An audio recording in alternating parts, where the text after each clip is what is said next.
নমস্কার। গল্পসঙ্গীর গল্পের আসরে আপনাদের সকলকে স্বাগত জানাই। আজ আপনাদের পড়ে শোনাব সীতা দেবীর লেখা গল্প স্মৃতি রক্ষা।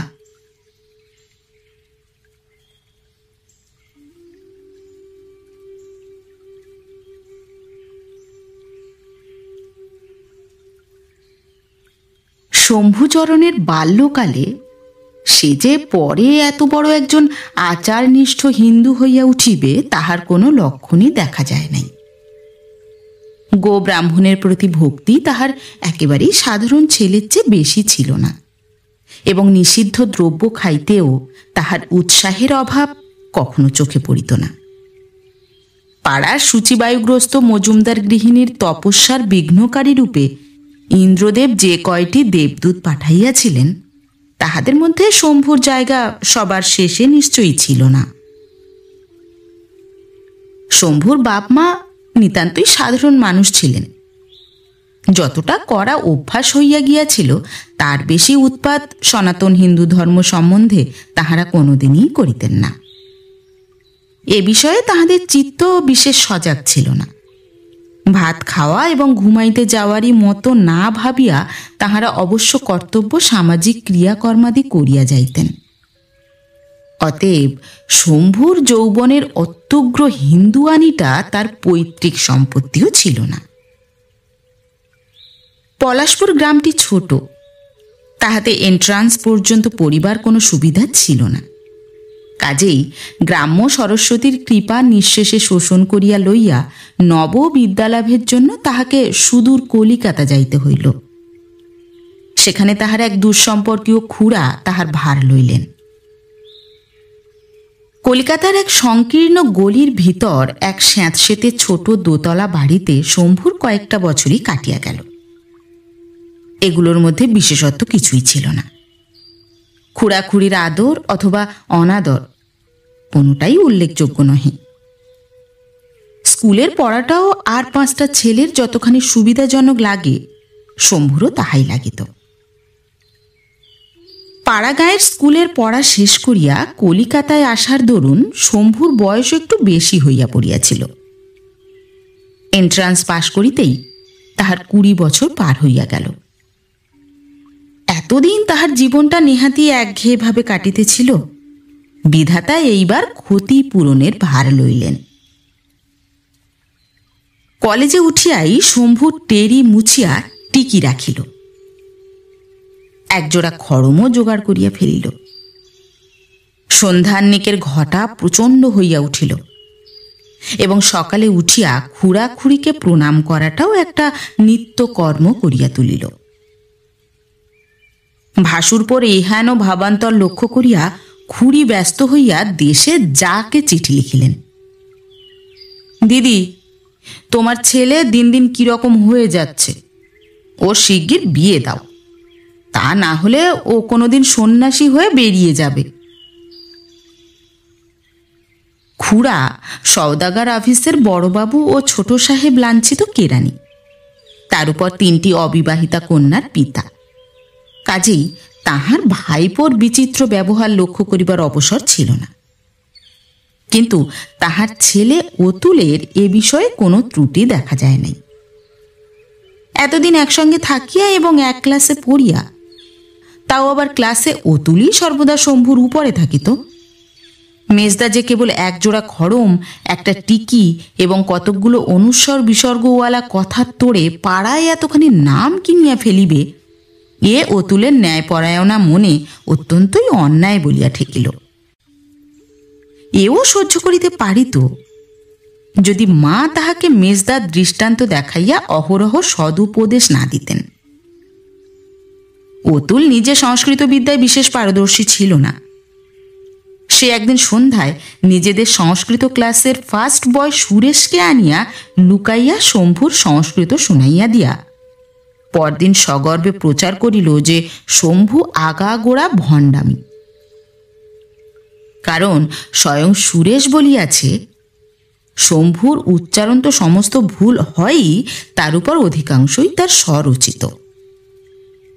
তাহাতেও মাতাকে এবং পিসিমাকে নিরস্ত করিতে না পারিয়া সে একদিন বাড়িতে খবর দিল যে মেজদার অকস্মাৎ ধর্মবুদ্ধি হইবার কারণ একমাত্র এই যে একদিন ক্লাসের বড়লোকের ছেলের সঙ্গে হোটেলে খানা খাইতে গিয়াছিল, তাহাতে ছাগ মাংস খাইতে গিয়া জিভ কাটিয়া ফেলায় সকলে তাহাকে এত ঠাট্টা করে যে সে আর কোনো উপায় না দেখিয়া সাধু সাজিয়াছে।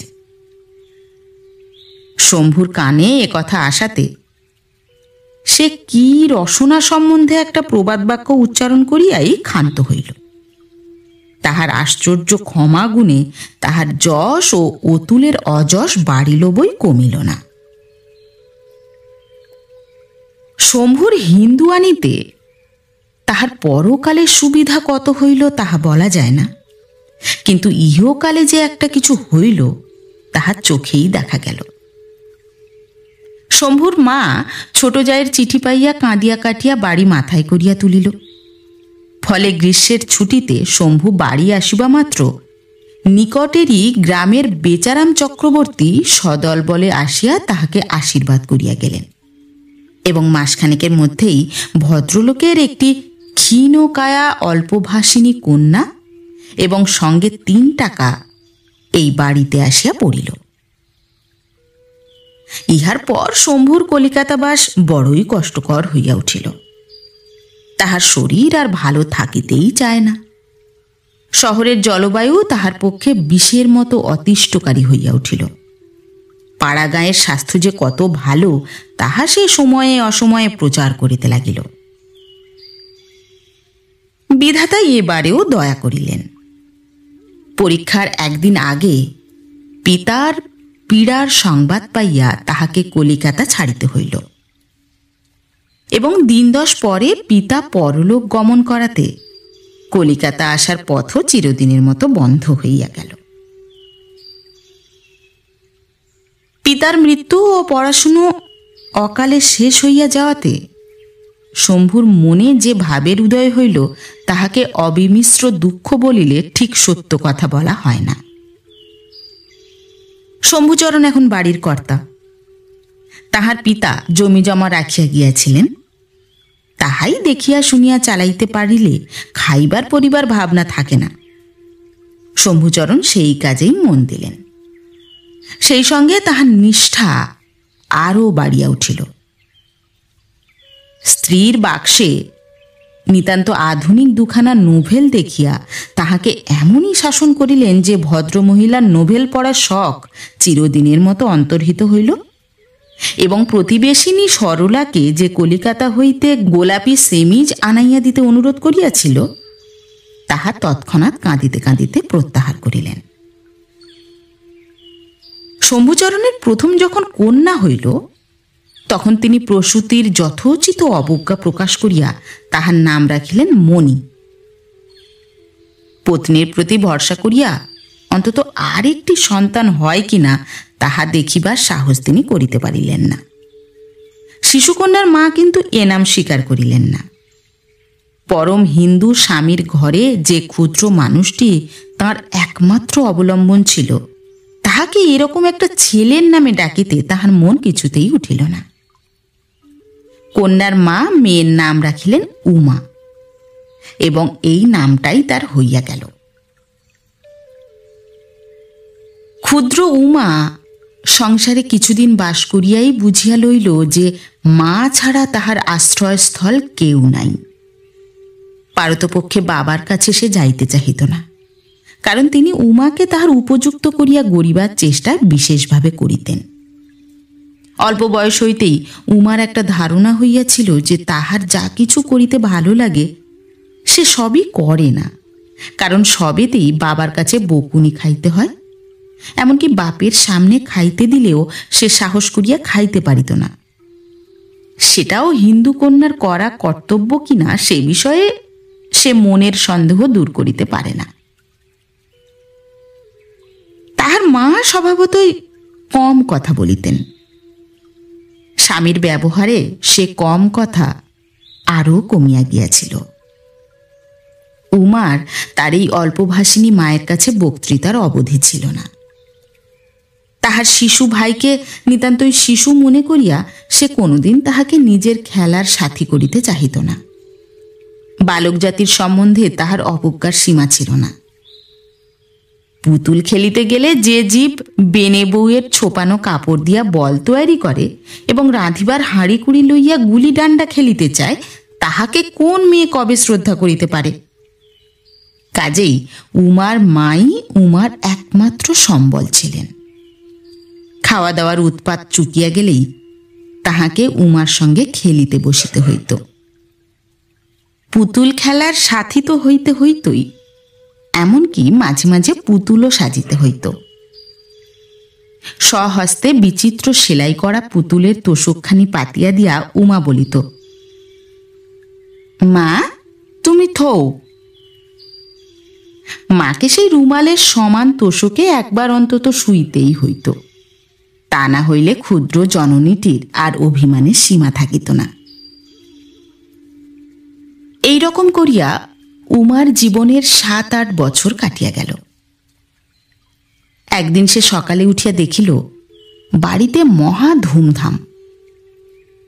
বাহিরে বাজনা বাজিতেছে, লোকজনের কোলাহলে বাড়ি একেবারেই সরগরম। সবচেয়ে আশ্চর্য হইল সে ইহাই দেখিয়া যে আজ সকলেই তাহার প্রতি মনোযোগী। রাত্রি হইয়া আসিল।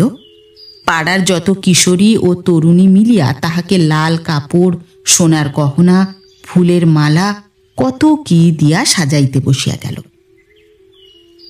উমার ইহাতে খুশি ছাড়া অখুশি হইবার কোনো কারণ ছিল না। মা ছাড়া আর কাহারও কাছে সে এত আদর কোনোদিনই পায় নাই। এমন সময়ে ঘরে মা আসিয়া ঢুকিলেন। মেয়ের লক্ষ্মী প্রতিমার মতো মুখশ্রী তাহার চোখে পড়িল। মাকে দেখিয়া উমাও সাজের গর্বে উৎফুল্ল হইয়া তাহার মুখের দিকে তাকাইল। মায়ের মুখে হাসি দেখা গেল না। তিনি ঘর হইতে বাহির হইয়া গিয়া মুখে আঁচল চাপা দিয়া কাঁদিয়া উঠিলেন। শম্ভুচরণ গৌরী দান করিতেছিলেন। স্বর্গের সিঁড়ির প্রায় সবকটা ধাপ এক লাফে ডিঙাইবার ইচ্ছায় তিনি এক মহা কুলীনের সঙ্গে মেয়ের বিবাহ স্থির করিয়াছেন। সকল দিক দেখিতে গেলে এমন ভালো সম্বন্ধ খুঁজিয়া পাওয়া ভার। বর টাকা অল্পই লইবেন এবং তার পত্নীর সংখ্যা ও বরের বয়সও যে খুব বেশি তাও নয়। শম্ভুচরণের অপেক্ষা বছর 4 যদি বড় হয়। ইহাই ও পুরুষের পক্ষে উপযুক্ত বয়স। এমন জামাই পাইয়াও গৃহিণী যদি স্ত্রীলোকের স্বাভাবিক নির্বুদ্ধিতার গুণে কাঁদিতে বসেন, তাহা হইলে তিনি আর কি করিবেন? মেয়ে মানুষের 2 ফোঁটা চোখের জল দেখিয়া তিনি কি এমন সুবর্ণ সুযোগ ছাড়িয়া দিবেন নাকি? লগ্ন রাত 12টারও পরে। সজ্জিতা উমা পিঁড়ির উপর ঢুলিতে ঢুলিতে কখন ঘুমাইয়া পড়িয়াছে। তাহার মা পাশের ঘরে চুপ করিয়া বসিয়াছেন। বিয়েবাড়ির কোলাহলে যোগ দিতে তাহার আর ক্ষমতা ছিল না। হঠাৎ একটা তুমুল বাজনার শব্দে এবং সেই সঙ্গে অনেকের গলায় তাহার নাম একসঙ্গে শুনিয়া উমার ঘুম ভাঙিয়া গেল। অর্ধ ঘুমন্ত অবস্থায় সে বুঝিল যে এইবার তাহার বিবাহ হইতেছে। 7 পাক ঘোরানো প্রভৃতিতে তাহার কোনো আপত্তি হয় নাই। তবে মাথার উপর একখানা চাদর ঢাকা দিয়া যখন সকলে তাহাকে ভালো করিয়া চোখ চাহিতে বলিল, তখন সামনে তাকাইয়া একজোড়া লাল লাল চোখ দেখিতে পাইয়া সে ভয়ে চোখ বন্ধ করিয়া ফেলিল। উমার শ্বশুরবাড়ি বেশি দূরে নয়। সেখানে তাহাকে বেশি দিন থাকিতেও হইল না। যে কদিন ছিল তাহাতেই তাহার প্রাণ ভয়ে শুকাইয়া উঠিয়াছিল। বাপের বাড়ি ফিরিয়া আসিয়া মাথার ঘুমটা ফেলিয়া দিয়া সে হাঁপ ছাড়িয়া বাঁচিল। তাহার পুতুলের সংসার আবার তাহার অখণ্ড মনোযোগ আকর্ষণ করিয়া রইল। সেই কালো মুখে লাল চোখের ভীষণ দৃষ্টির বিভীষিকাও ক্রমে তাহার মন হইতে মুছিয়া গেল। সেদিন তখন সন্ধ্যা হইয়া আসিয়াছে। বেশি রাতে বাড়ির অন্য সকলে যখন খাইতে বসিত, উমা তাহার ঢের আগেই ঘুমাইয়া পড়িত বলিয়া তাহার মা তাহাকে সন্ধ্যাবেলায় খাওয়াইয়া দিতেন। রান্নাঘরের দাওয়ায় পিঁড়ি পাতিয়া সে খাইতে বসিয়াছে। মা ঘরের ভিতর তখনও কাজে ব্যস্ত। উমা মুখের 2 রকম ব্যবহারই একসঙ্গে করিয়া চলিয়াছিল। ভাত খাওয়া তো হইতেই ছিল, তাহার সঙ্গে সঙ্গে রাধারানীর নূতন মাকড়ির গড়ন, সইয়ের জরি পেড়ে কাপড়, শৈলীর আশ্চর্য নির্বুদ্ধির জন্য তাহার মায়ের অবশ্য জ্ঞাতব্য সব রকম খবর দিতে দেরি করিতেছিল না। এমন সময় বাইরে কর্তার খড়মের আওয়াজ পাওয়া গেল। সঙ্গে সঙ্গে উমার বাক্যস্রোত একেবারে বন্ধ হইল। মা দরজার কাছে আসিয়া দেখিলেন কর্তা এই দিকে আসিতেছেন। একবার এদিকে শুনে যাও তো গো। স্বামীর ডাক শুনিয়াই গৃহিণী বাইরে আসিয়া বলিলেন, রোসো, উমাকে এই মাছের ঝোল দিয়ে আসছি।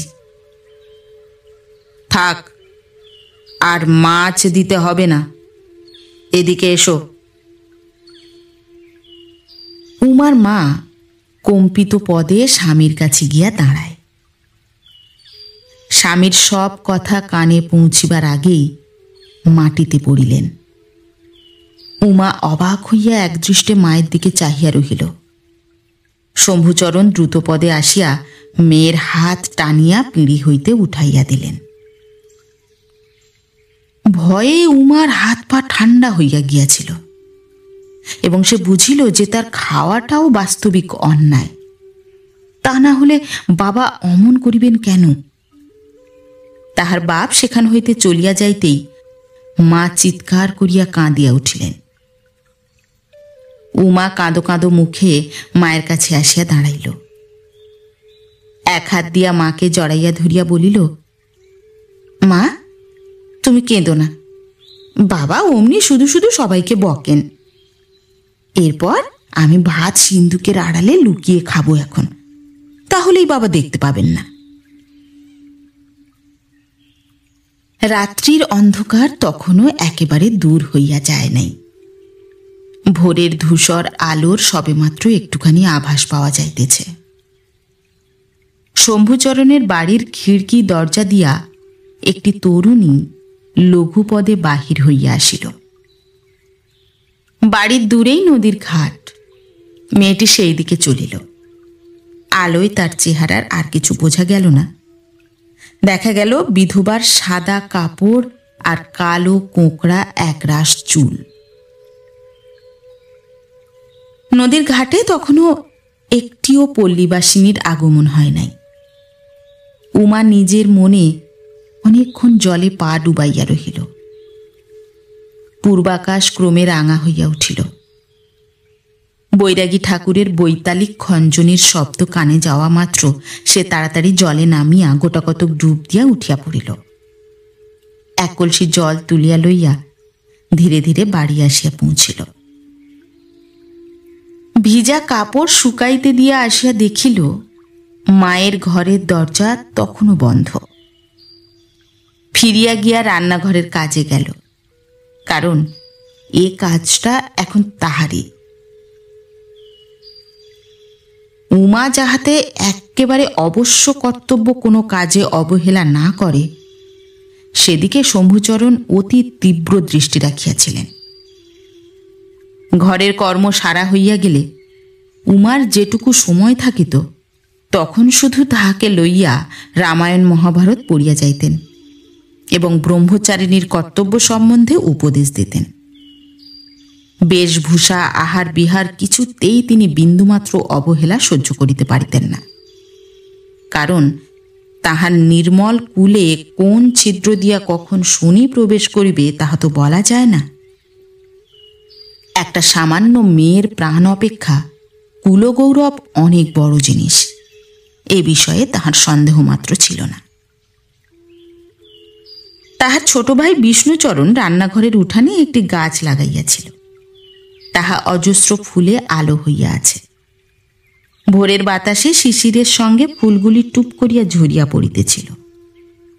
উমা রান্না চড়াইয়া আসিয়া গাছতলা হইতে ফুলগুলিকে সযত্নে কুড়াইতে লাগিল।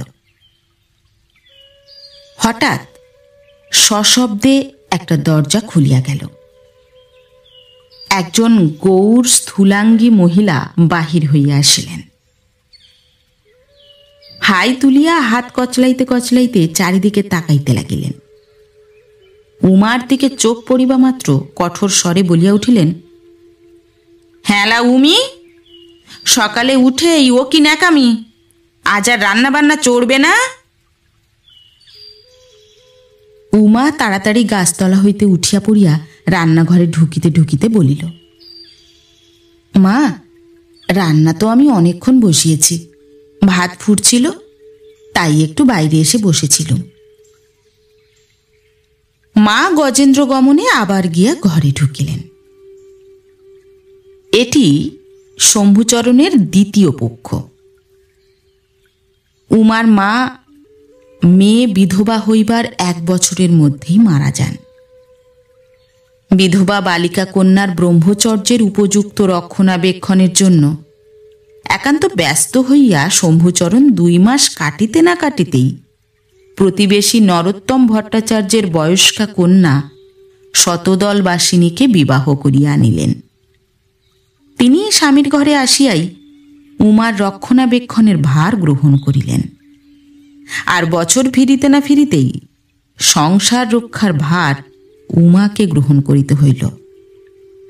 অত বড় মেয়ের শুধু বসিয়া থাকা ভালো নাকি? তাহা হইলেই লুকাইয়া নোভেল পড়িতে শিখিবে এবং মনে যত কুচিন্তার উদয় হইবে।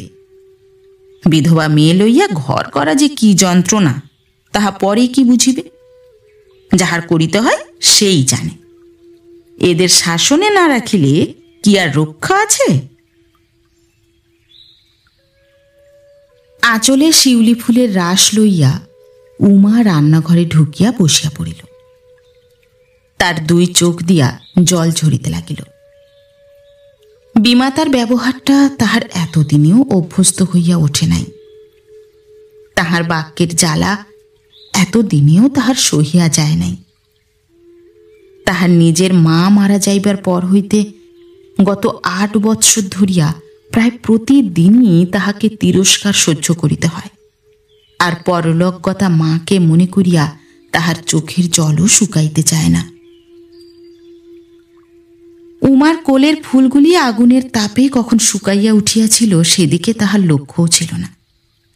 সেও যেন তাদেরই একটি বড় বোন, এক রাস রূপ লইয়া অকালে মায়ের কোল হইতে খসিয়া পড়িয়া সংসারের তাপে শুকাইয়া উঠিয়াছে। গৃহিণীর ডাকে উমা চোখের জল মুছিয়া বাহিরে আসিল। বেশি কিছু নয়।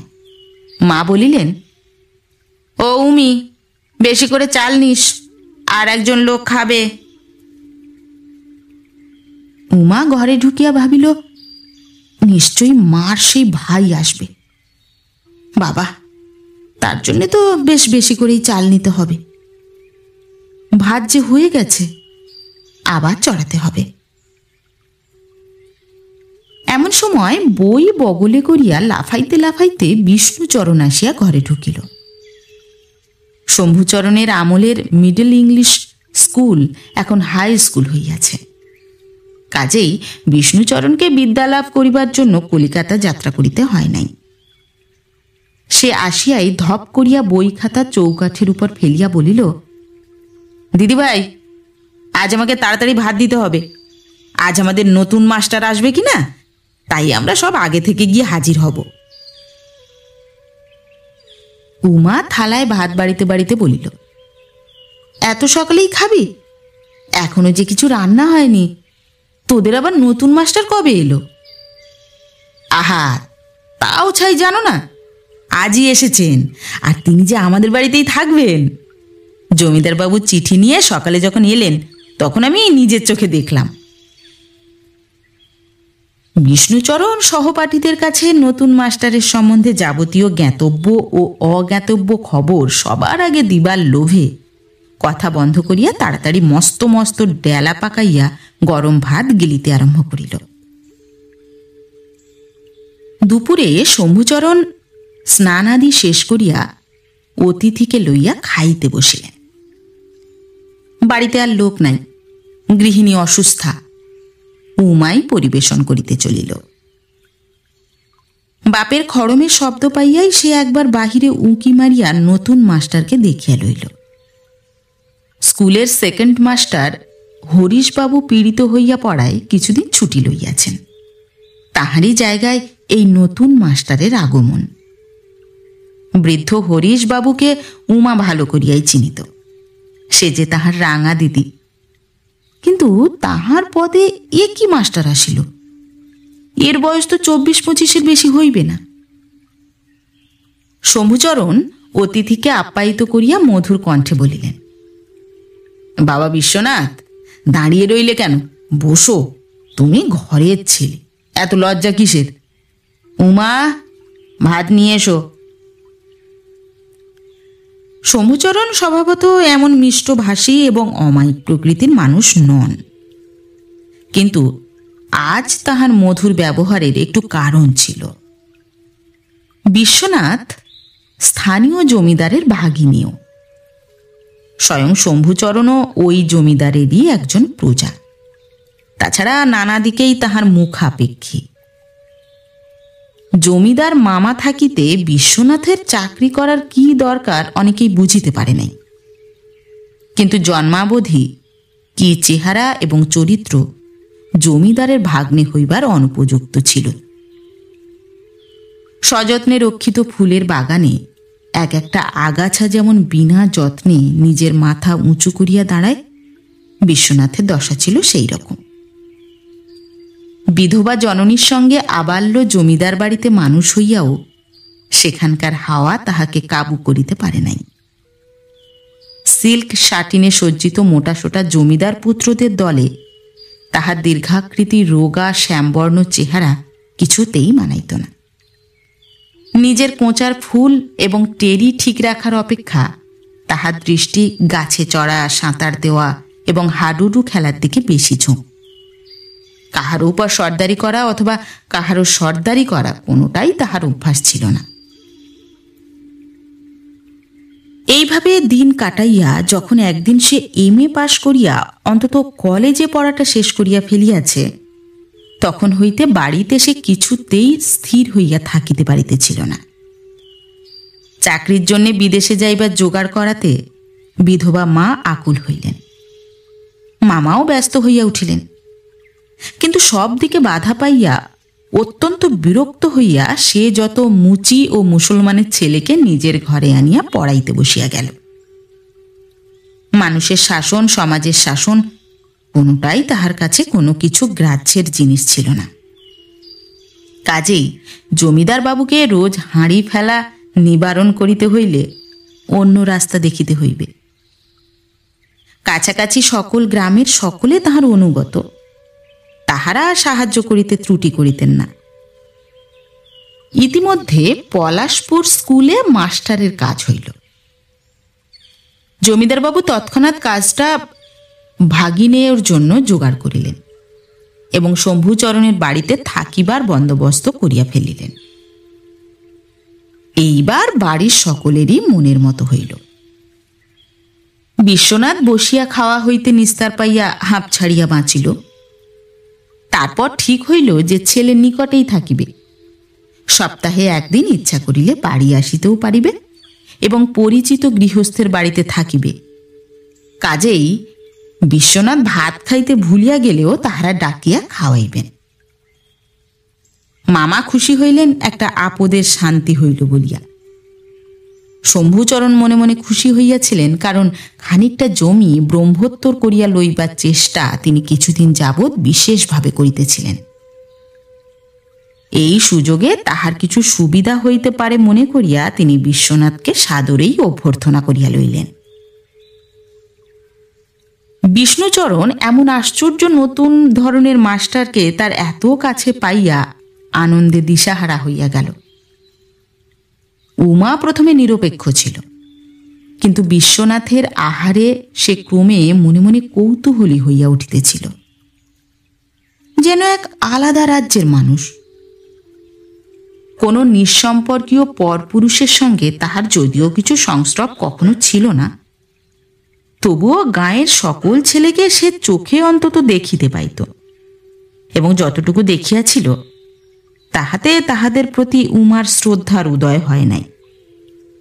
ওই লোকগুলির মনে টেরি, চুরুট এবং পরালোচনা ছাড়া আর কিছু খুঁজিয়া পাওয়া যাইত না। কিন্তু বিশ্বনাথের এ তিনটার কোনোটাই ছিল না। চুলের সঙ্গে চিরুনির সম্পর্ক অতি ক্ষীণ ছিল, আর যে মানুষ ভাত খাইতেও ভুলিয়া যায় তাহার মনে করিয়া চুরুট খাইবার কথা নয়।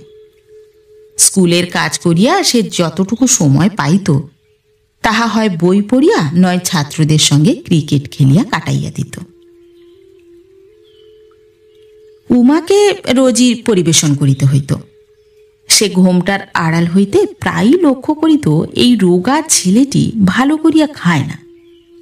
বিশেষ করিয়া শম্ভুচরণের পাশে তাহাকে নিতান্তই অল্পাহারী মনে হইত। বিশ্বনাথ যাহা খাইত তাহাও নিতান্ত দায় সারা ভাবে। কোনো বিশেষ তরকারির প্রতি মনোযোগ দেওয়া অথবা তরকারির আস্বাদ অনুসারে খাওয়া তাহার দ্বারা হইবার জো ছিল না।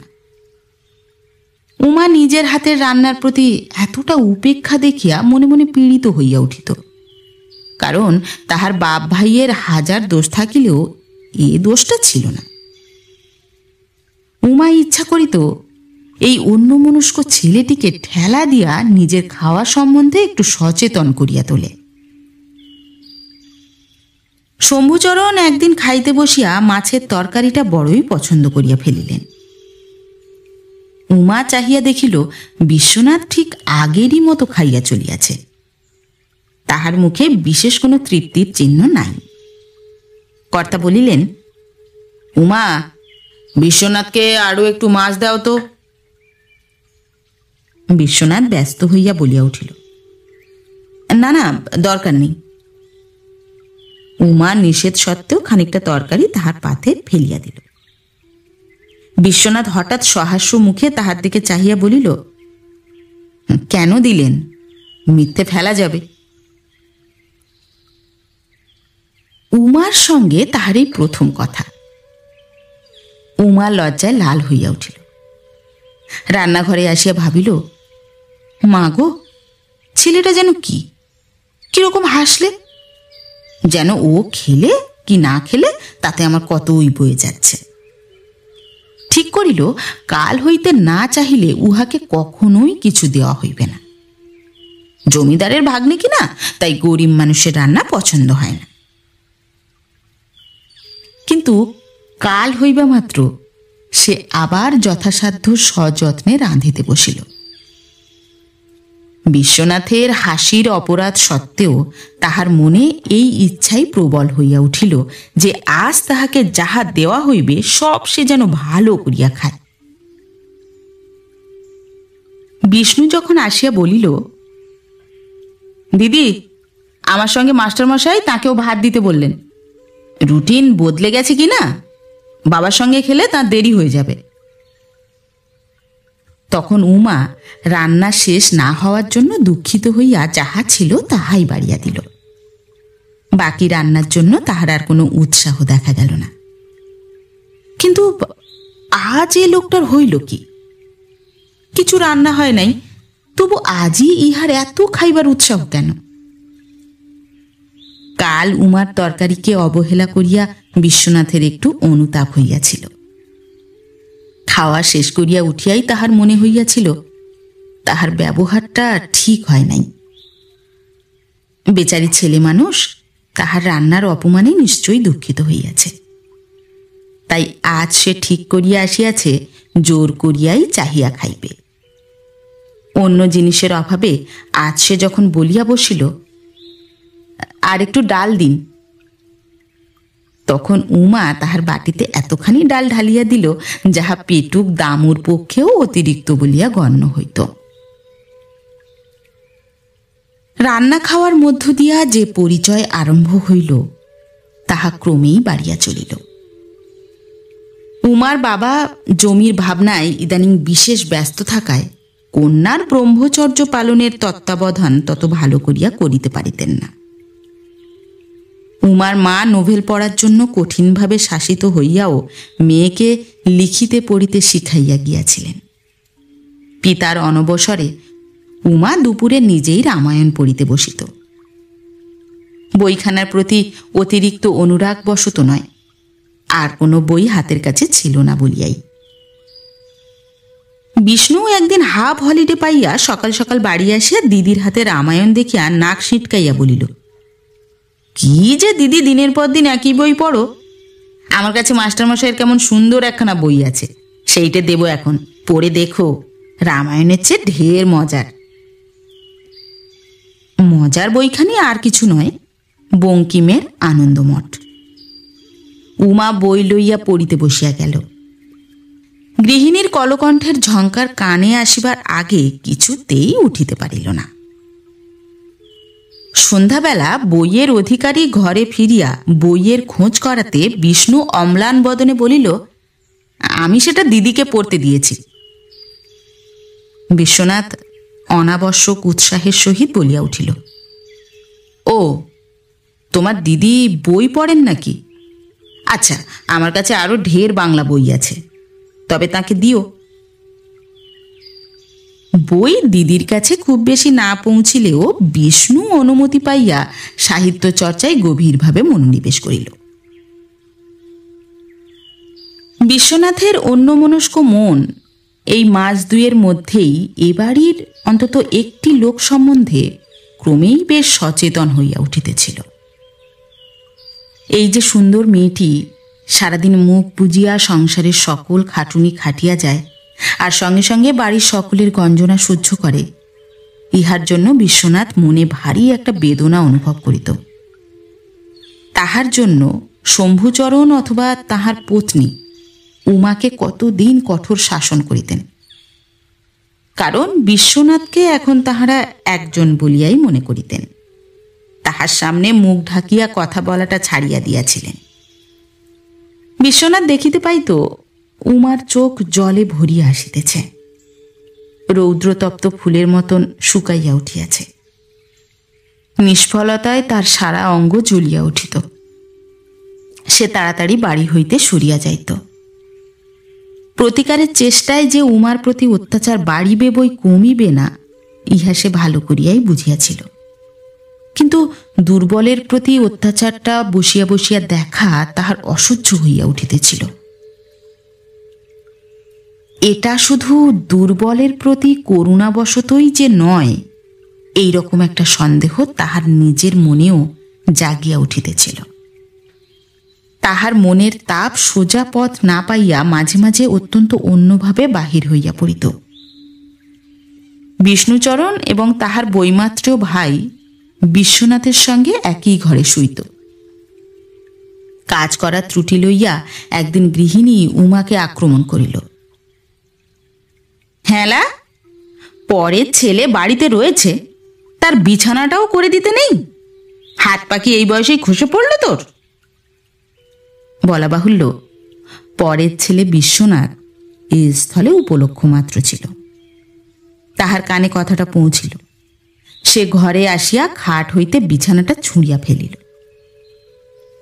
বিষ্ণু তাহার দিকে অত্যন্ত অবাক হইয়া চাহিয়া আছে দেখিয়া বলিল, আমার বিছানায় শুতে ভারী গরম হয়, আজ থেকে শুধু খাটেই শোব। উমার মনও অল্পদিনেই এই বাহিরের লোকটিকেই বাড়ির মধ্যে একমাত্র আপন বলিয়া চিনিয়া ফেলিল। সে যে সর্বদাই কোনো প্রকারে উমাকে সাহায্য করিবার জন্য ব্যস্ত হইয়া থাকিত, তাহা উমার চোখ এড়াইত না। গৃহিণীর পুত্রকন্যা নানু এবং টুনুর ভোরে উঠিয়া খাবার জন্য চিৎকার একটা নিত্যকর্ম ছিল। দ্বাদশীর দিন উপবাস ক্লিষ্টা উমা সকালে উঠিয়া খাবার করিতে পারে নাই। তা লইয়া বাড়িতে তুমুল গণ্ডগোল বাঁধিয়া গেল। উমার কাছে খাবার চাহিয়া রান্নাঘরে ঢুকিয়া পড়িল। বিশ্বনাথ অন্দরের একটু কাছে দাঁড়াইয়া ব্যাপারটা দেখিতেছিল। তাহার মনে হইতে লাগিল ওই হাঁ করা চিৎকার পরায়ণ ছেলে দুটার গালে খুব জোরে 2 চড় লাগাইয়া দেয়। কিন্তু চিৎকার বন্ধ করা সেটা প্রকৃষ্ট উপায় নয় জানিয়া সে না বলিয়া বেড়াইতে বাহির হইল এবং প্রায় 3 মাইল মাঠে ঘুরিয়া আসিল। শীতের দ্বাদশীর ভোরে উমা জোর করিয়া নিজের ক্লান্ত শরীরটাকে বিছানা হইতে টানিয়া তুলিল। মায়ের গালাগালি শুনিবা অপেক্ষা তাহার উনানের আগুনে পুড়িয়া মরাও সুখের মনে হইতেছিল। দরজা খুলিয়া বাহির হইতে যাইবে এমন সময়ে বাহিরে বিশ্বনাথের গলা শুনিয়া সে থমকিয়া গেল। সে দরজার কাছে দাঁড়াইয়া চুপি চুপি নানুকে ডাকিতেছিল। এই নানু, টুনু, দেখ তোদের জন্য কি এনেছি। আর সেই যে বড় পুকুরে কাল পদ্মের কুঁড়ি দেখে এসেছিলাম না, সেগুলো আজ ভোরে ফুটে কি সুন্দর হয়েছে, চল তোদের তুলে দিয়ে গিয়ে। নানু এবং টুনুর ইহাতে আপত্তি কিছুই ছিল না। তাহারা ছুটিয়া বাহির হইয়া গেল। উমা নিজের ঘরের মেঝের উপর লুটাইয়া পড়িয়া কাঁদিয়া উঠিল। তাহার মা চলিয়া যাওয়ার পর হইতে সেও যে একটা রক্ত মাংসের গড়া মানুষ তাহা তো সকলেই ভুলিয়া গিয়াছিল।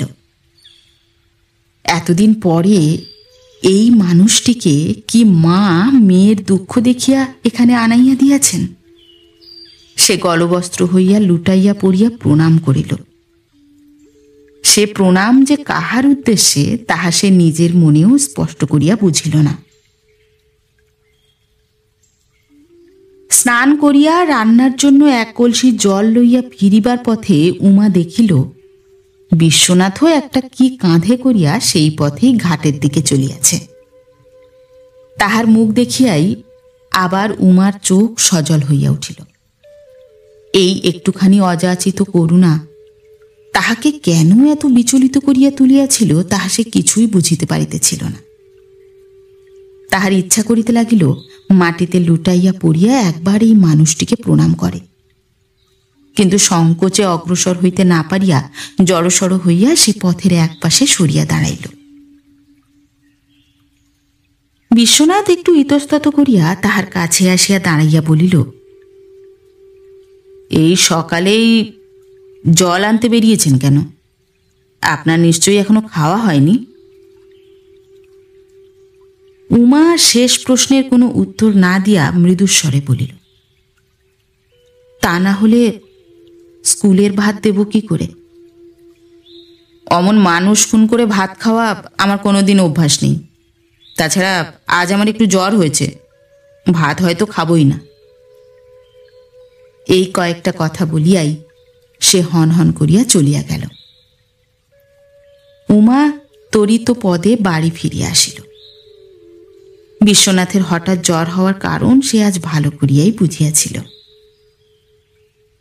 সুখের দিনে দেখা হইলে হয়তো এ দুটি মানুষ পরস্পরের জীবনে কোনো চিহ্ন রাখিয়া যাইত না, কিন্তু দুঃখের বাঁধন তাহাদের বড়ই কাছাকাছি আনিয়া ফেলিল।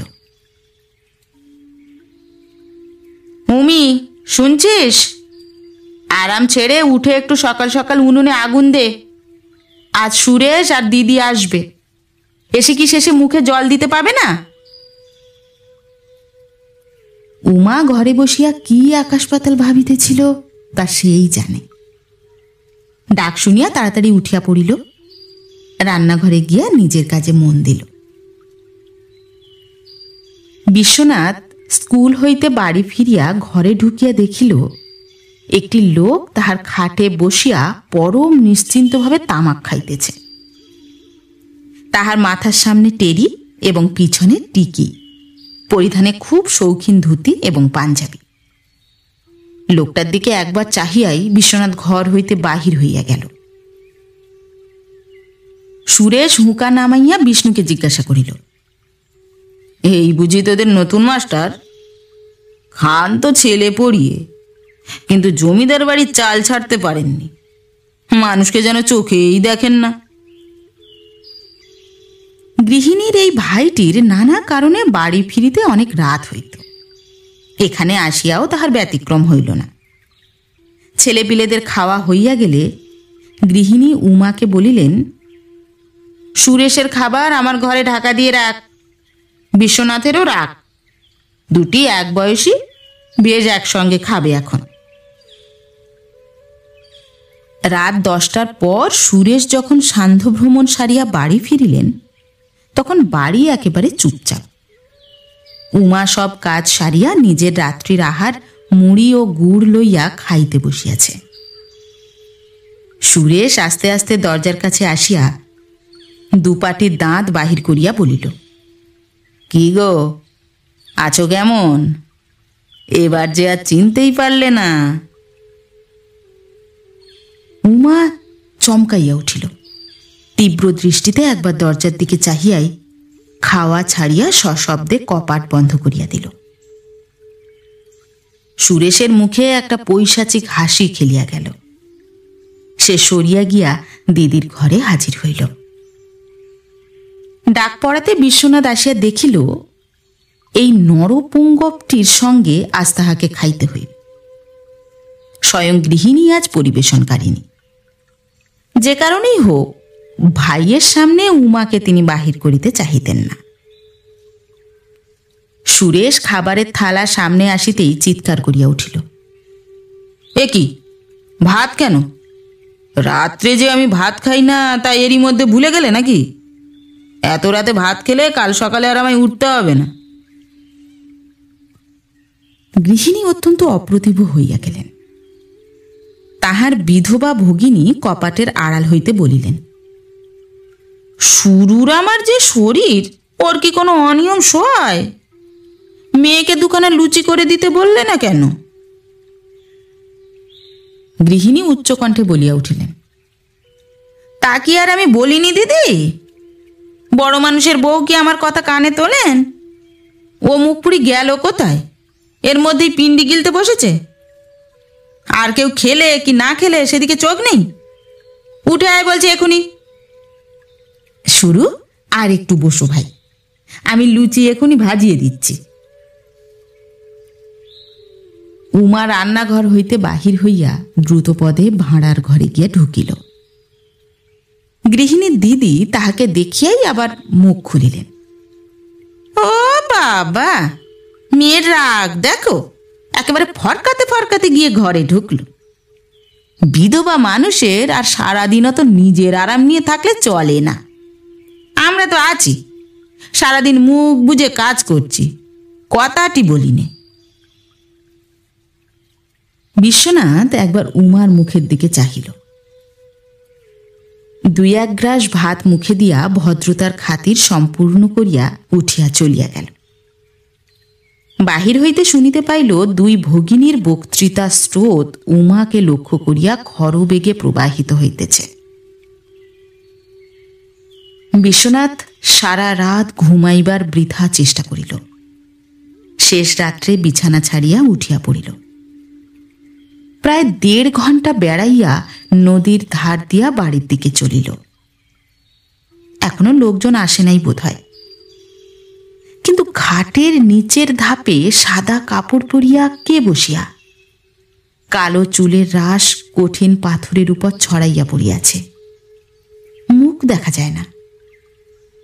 বিশ্বনাথ ঘাটের প্রথম সিঁড়িতে নামিয়া ডাকিল, উমা। উমা এতক্ষণ নিশ্চল পাষাণ প্রতিমার মতো বসিয়াছিল। বিশ্বনাথের ডাক কানে পৌঁছিবা মাত্র সেইখানে উপুর হইয়া পড়িয়া অব্যক্ত কণ্ঠে কাঁদিয়া উঠিল। বিশ্বনাথ ধীরে ধীরে তাহার মাথার কাছে আসিয়া বসিল।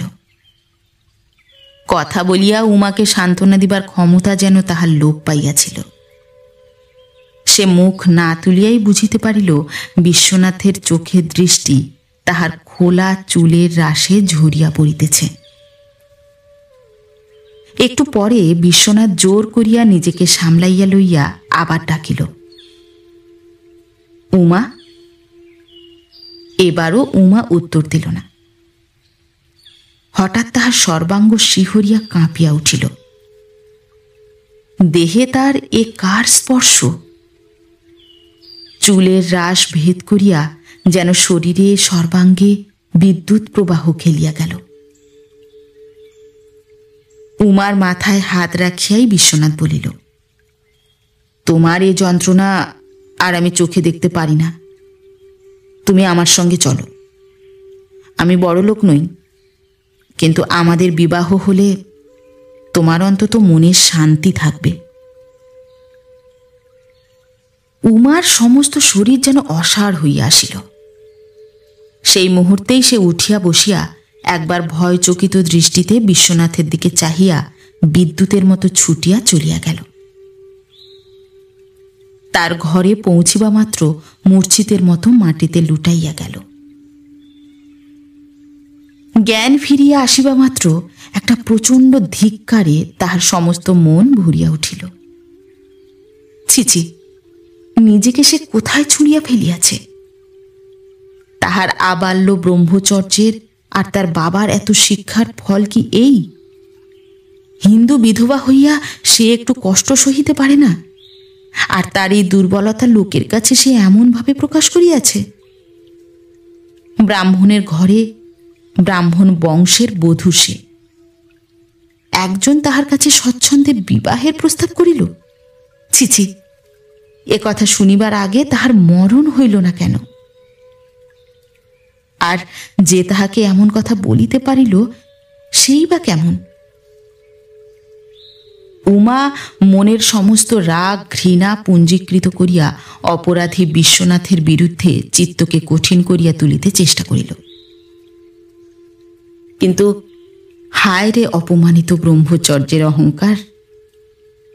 তাহার দুঃখে বিশ্বে একমাত্র যে মুখ ব্যথায় কাতর হইয়া উঠিত, সেই মুখ উমার মনের চোখে ভাসিয়া উঠিবা মাত্র তাহার দুই চোখ বহিয়া জল ঝরিয়া পড়িল। সে যতই অন্যায় করুক, উমার মন যে তাকে দণ্ড দিতে একেবারেই অসমর্থ। নিজের চিত্তের দুর্বলতার এই আর একটা পরিচয় পাইয়া উমার মন নিজেরই বিরুদ্ধে আরো কঠিন হইয়া উঠিল।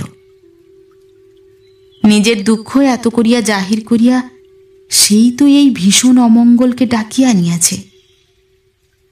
দোষ তো আর কাহারও নয়, শাস্তি যেন সে একলাই বহন করে। তাহার প্রায়শ্চিত্তে যেন সব পাপ দূর হইয়া যায়। হঠাৎ তাহার জানালার কাছে বিশ্বনাথ আসিয়া দাঁড়াইল। ধূলি লুণ্ঠিত উমার দিকে চাহিয়া ব্যথিত কণ্ঠে ডাকিল, উমা, উমা। উমা মাথা তুলিয়া তীব্র স্বরে বলিয়া উঠিল, যাও যাও, আমায় আর পাপের পথে টেনো না। বিশ্বনাথের মুখ একেবারে সাদা হইয়া গেল। সে দ্রুত পদে চলিয়া গেল। আর একজন লোক এতক্ষণ উভয়ের অলক্ষিতে দুজনকে খুব মন দিয়াই দেখিতেছিল, সেও এখন সরিয়া গেল। গৃহিণী দিদি তখন সবে বিছানা ছাড়িয়াছেন। মালা হাতে করিয়া বারান্দায় আসিয়া বসিবা মাত্র সুরেশ দাঁত বাহির করিয়া তাহার সামনে আসিয়া দাঁড়াইল। তিনি ভাইয়ের দিকে চাহিয়া বলিলেন, কি রে, এত হাসি কেন? না, হাসি আর কিসের, এই কতই দেখছি। চিরকাল আমি পাজি বদমায়েশ জানতাম, এখন দেখি সবাই এক গোয়ালের গরু। দিদি হরিনাম একেবারেই ভুলিয়া গেলেন। দুই চোখ বিস্ফারিত করিয়া বলিলেন, কেন রে, কি হয়েছে? কি আবার হতে বাকি আছে? এই যে তোমাদের সাধু বিশ্বনাথ। সুরেশ জমকাইয়া বসিয়া বক্তৃতা শুরু করিল। সন্ধ্যার অন্ধকার ঘন কালো মেঘের ছায়ায় আরো নিবিড় হইয়া উঠিয়াছিল। বাতাসের চিহ্নমাত্র ছিল না। সমস্ত প্রকৃতি যেন কিসের ভয়ে স্তব্ধ হইয়া বসিয়াছিল। শম্ভুচরণের বাড়িতে একটা কিসের যেন চাঞ্চল্যের আভাস পাওয়া যাইতেছিল। সকলেই নিজের নিজের কাজ করিতেছিল, কিন্তু সে কাজগুলায় মন কাহারও ছিল না। কেবল নানু আর টুনু উঠানে অকৃত্রিম মনোযোগ সহকারে কাদার ঘর করিতেছিল। আকাশের দিকে চাহিয়া গৃহিণী হঠাৎ তাহার ঘরের সভা ভঙ্গ করিয়া বাহিরে আসিয়া তাহাদের গ্রেপ্তার করিয়া লইয়া গেলেন। তাহার দিদি ঘর হইতে মুখ বাহির করিয়া বলিলেন, তাহলে ওই ঠিক রইল তো? গৃহিণী উত্তর দিলেন, ঠিক না করে আর করি কি, সব দিক তো দেখতে হবে। ঝড়টা দেখিতে দেখিতে আসিয়া পড়িল। সঙ্গে সঙ্গে বাড়ির সব কটা দরজা জানালা সশব্দে বন্ধ হইয়া গেল। কেবল উমা নিজের ঘরের দরজা খুলিয়া বাহিরে আসিয়া দাঁড়াইল। আজ গৃহিণী কি জানি কেন তাহাকে সকল কাজ হইতে অব্যাহতি দিয়াছেন। তাহার দিদি আজ রান্নাঘরে গিয়া অধিষ্ঠান করিয়াছেন। আকাশ বাতাস যেন দারুণ আক্রোশে গর্জন করিতেছিল। উমা একেবারে অনাবৃত আকাশের তলে আসিয়া দাঁড়াইল। নদীর পথে কয়েক পা অগ্রসর হইয়া আবার কি মনে করিয়া সেইখানেই দাঁড়াইয়া রহিল। ঘরের কাজে ডুবিয়া নিজেকে ভুলিয়া থাকার পথ আজ তার বন্ধ। বাহিরের এই প্রলয় রূপ তাই আজ তাহার মন ভুলাইয়া পথে আনিয়া দাঁড় করাইয়াছে। বাড়ির ঝি বামা আসিয়া বলিল, দিদিমণি, মা তোমাকে ডাকছেন। উমা তাহার ঘরে পৌঁছিয়া দেখিল তাহারা দুই বোনে অত্যন্ত গম্ভীর মুখে বসিয়া আছেন। উমা ঘরে ঢুকিবা মাত্র গৃহিণী বলিয়া উঠিলেন, তোমার জিনিসপত্র কি আছে গুছিয়ে নাও বাছা, কাল ভোরের গাড়িতেই তোমাকে বিদায় হতে হবে। উমা বজ্রাহতের মতো খানিকক্ষণ দাঁড়াইয়া রহিল। তারপর বলিল, কেন মা, আমায় বিদায় করছো কেন? আমি কোথায় যাব, কার সঙ্গে? গৃহিণীর দিদি ঝংকার দিয়া উঠিলেন, নেও বাপু, আর ন্যাকা সাজতে হবে না, তোমার সব বিদ্যেই জানা গিয়েছে। আমি পৈরাগ হয়ে কাশি যাচ্ছি, তুমিও সেইখানে যাবে। পৈরাগে মাথা মুড়িয়ে ত্রিবেণীতে ডুব দিয়ে সব পাপ ধুয়ে যাবে, তারপর কাশিবাস করবে। বিধবা মানুষের এছাড়া আর আছে কি? তোমার বাবাই বলেছেন বাছা, আমার দিকে অমন করে তাকালে কি হবে? আমি তো আর সাত করে তোমার মতো গুণবতীকে ঘাড়ে নিচ্ছি নে। উমা নিজের ঘরে আসিয়া দেখিল বৃষ্টির ছাট আসিয়া ঘরের মেঝে ঢেউ খেলিয়া যাইতেছে। সেদিকে লক্ষ্য না করিয়া সে আস্তে আস্তে জানালার কাছে গিয়া বসিল। বিদ্যুতের আলোয় একবার চাহিয়া দেখিল সামনের ঘরের দরজা জানালা বন্ধ। ও ঘরের দরজা যে তাহার কাছে চিরদিনের মতো বন্ধ হইয়া গিয়াছে, এই কথাটাই নিজের অলক্ষিতে তাহার মনকে পীড়িত করিয়া তুলিল। বিচ্ছেদের দুঃখ আর সেই দুঃখ পাওয়ার অপরাধ দুই যেন তাহার মনে গঙ্গা যমুনার মতো মিশিয়া গিয়া প্রয়াগ তীর্থ রচনা করিয়াছিল। বাহিরে একটা কিসের গোলমাল ঝড়ের শব্দকেও ছাপাইয়া উঠিল। শম্ভুচরণ দ্রুতবেগে ভিতর বাড়িতে ছুটিয়া আসিলেন। উমা তাহার বিমাতার গলার স্বর শুনিতে পাইল। হ্যাঁ গা, কি হয়েছে? অমন করছো কেন? পিতা উত্তর করিলেন, হয়েছে আমার মাথা। পরের বোঝা ঘাড়ে করে আমি এখন মরি। জমিদারের কাছে কি জবাবদিহি করব এখন? গৃহিণী বলিলেন, কে জানে বাপু, আজ তো তার যাওয়ার কথা, তাই হয়তো গেছে। সকাল থেকে দেখিনি। দেখবে কোথা থেকে? এ জন্মে তাকে দেখতে পেলে হয়। বাড়ি যাবে তো নৌকা করে, তাহলে তো হয়ে গেছে। একখানা নৌকা ডুবেছে বলে শুনে এলাম। কর্তা যেমনভাবে আসিয়াছিলেন তেমনি ভাবে চলিয়া গেলেন। বিমাতার সামান্য কটু কথায় যে উমার চোখে জল আসিত, সে আজ নিশ্চল পাষাণ প্রতিমার মতো যেন আকাশের দিকে তাকাইয়া বসিয়া রহিল। মাঝরাত্রে বিষ্ণু ছুটিয়া তাহার ঘরে আসিয়া চিৎকার করিয়া কাঁদিয়া উঠিল, ও ভাই দিদি, বিশ্বনাথদা জলে ডুবে গিয়েছেন। সে আমাকে বললে, আমি ভিজতে ভিজতে নদীর ধারে গিয়েছিলাম। সবাই বললে নৌকা উল্টে যাওয়ার পর তিনি একটা ছোট মেয়েকে জল থেকে তুলতে গিয়ে একেবারে তলিয়ে গেলেন। বিষ্ণু সেই ভিজে মেঝের উপর পড়িয়া কাঁদিতে লাগিল। উমা দুই হাতে জানালার লোহার গড়া জোর করিয়া ধরিয়া সেইখানেই চুপ করিয়া বসিয়া রহিল। ভোর হইবার আগেই সুরেশ ও তাহার দিদি স্নান করিয়া বাহির হইবেন।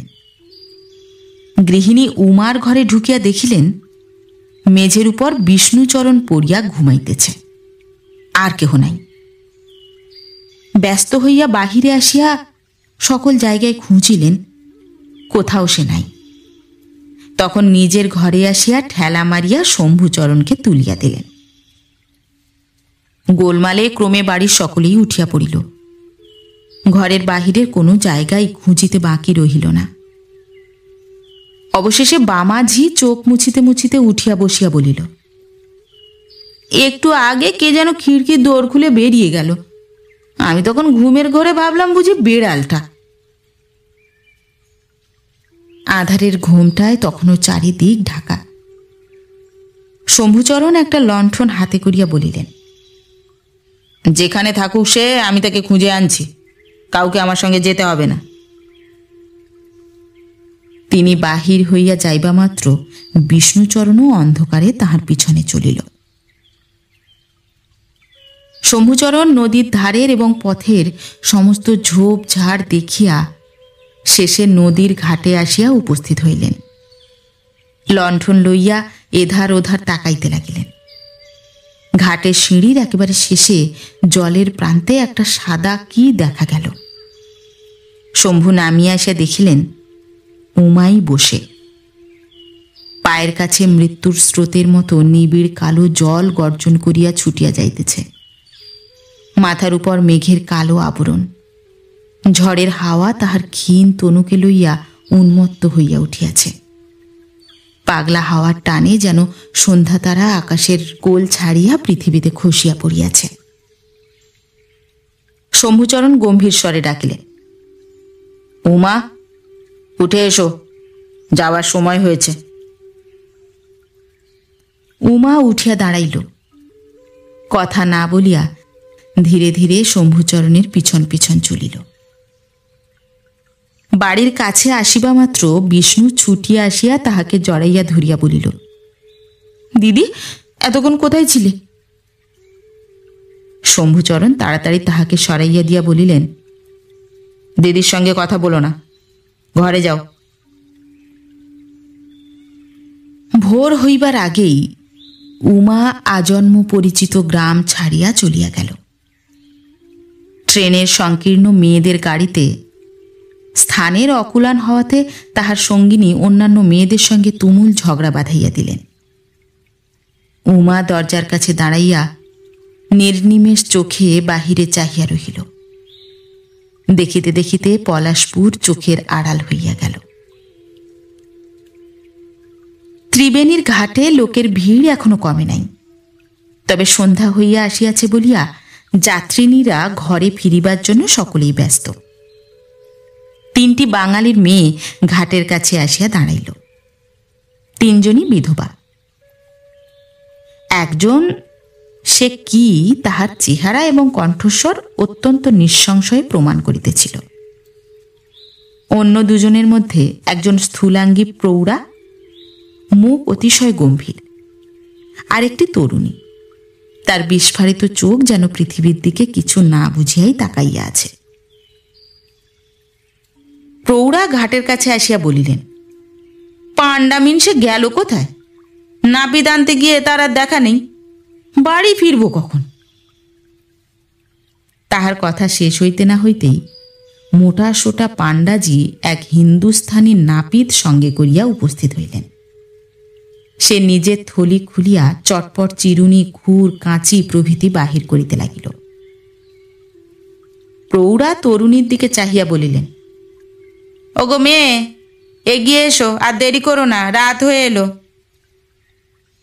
যমুনার কালো জল গঙ্গার সাদা জলে মিলিয়া যেখানে কল্লোল তুলিয়াছিল, তরুণী এক দৃষ্টে সেই দিকে চাহিয়াছিল।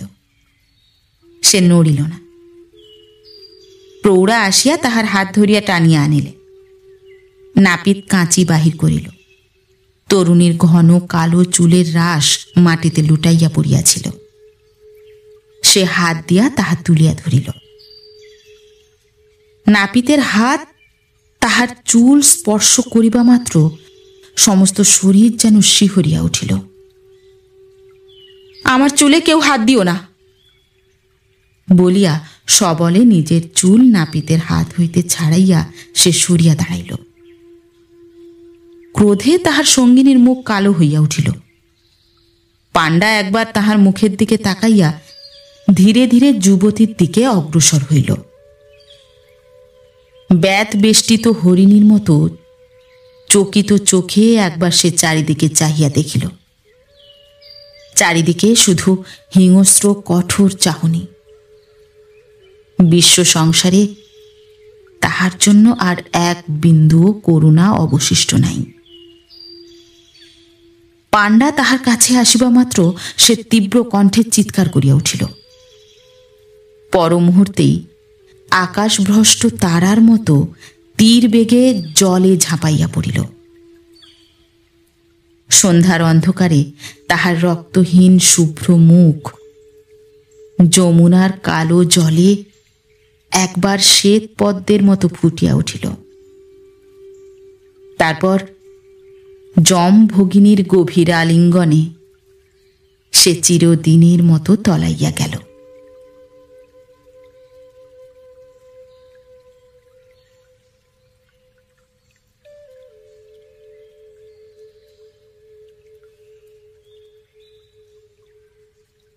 নমস্কার।